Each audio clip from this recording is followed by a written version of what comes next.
The internet is a vast, uncharted territory where information flows freely, or does it?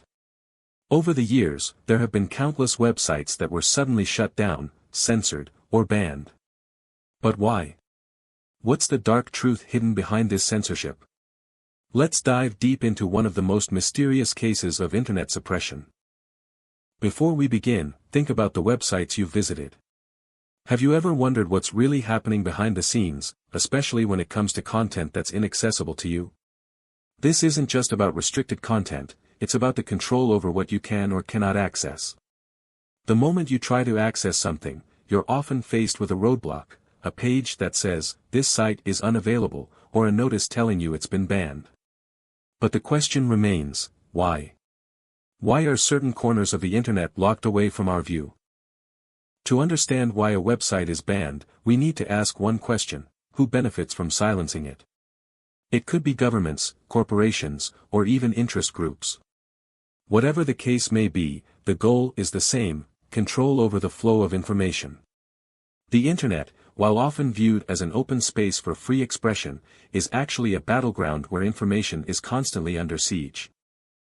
One of the most famous examples is the Silk Road, a website that once served as a hidden marketplace for illegal goods. But it wasn't just banned because of its content, it was banned because it operated in a shadowy corner of the internet, beyond the reach of regular law enforcement.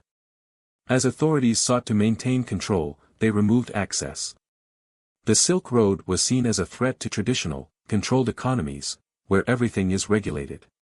The people behind it challenged these structures by providing an anonymous platform for trade. The truth is, this wasn't just about illegal substances. The Silk Road was a symbol of a deeper, more complex issue: the desire for freedom from oppressive systems.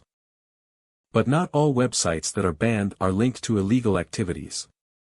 Some are silenced because they expose uncomfortable truths.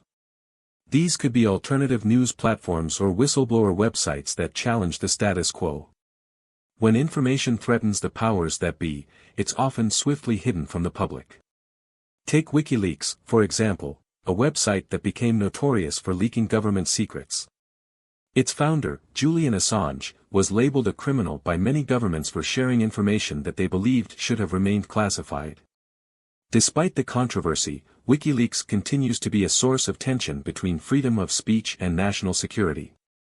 Assange's case exemplifies the struggle between the free exchange of information and the need for control, particularly when those in power believe that the public cannot handle the truth. Governments argue that banning these sites is necessary to protect the public from harm or to maintain order. But is this really about protection? Or is it about controlling what we know? Censorship has often been used as a tool of power, selectively silencing voices that threaten to disrupt the narrative those in charge wish to uphold. But here's the twist: censorship doesn't always look like censorship. Sometimes, it's more subtle.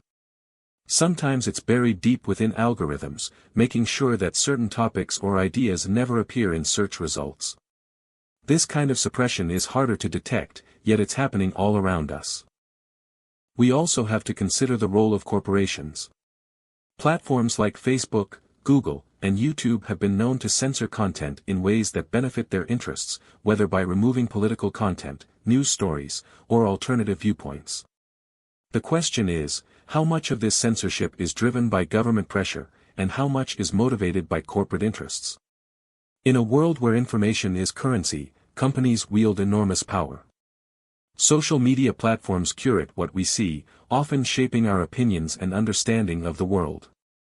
The more control they have over what we can access, the more influence they have over our thoughts and beliefs.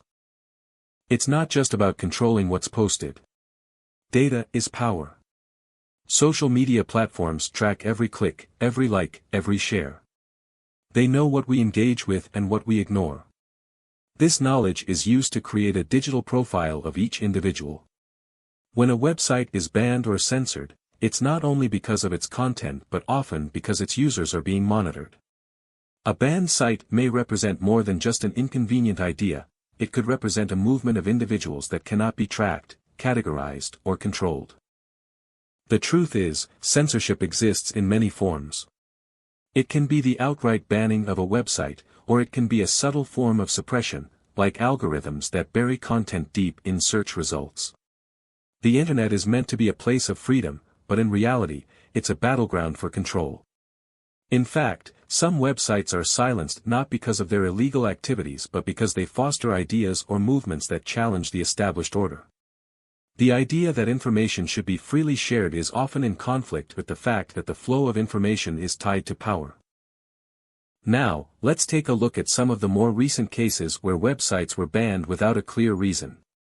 Could it be a matter of national security, or are there deeper agendas at play? In some cases, websites are banned because they threaten the dominance of certain political or economic systems.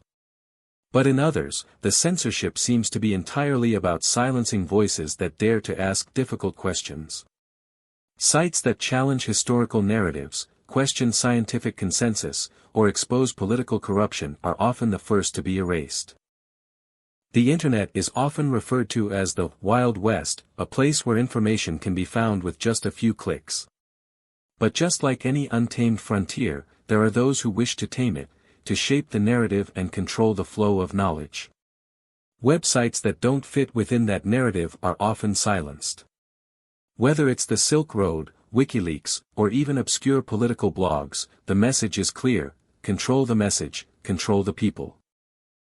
So, next time you encounter a website that's been banned, ask yourself, why was it removed? Was it truly harmful, or was it silenced because it threatened someone's control over the truth? The answer may be darker than you think. In a world where information is power, silence is often the most dangerous tool of all.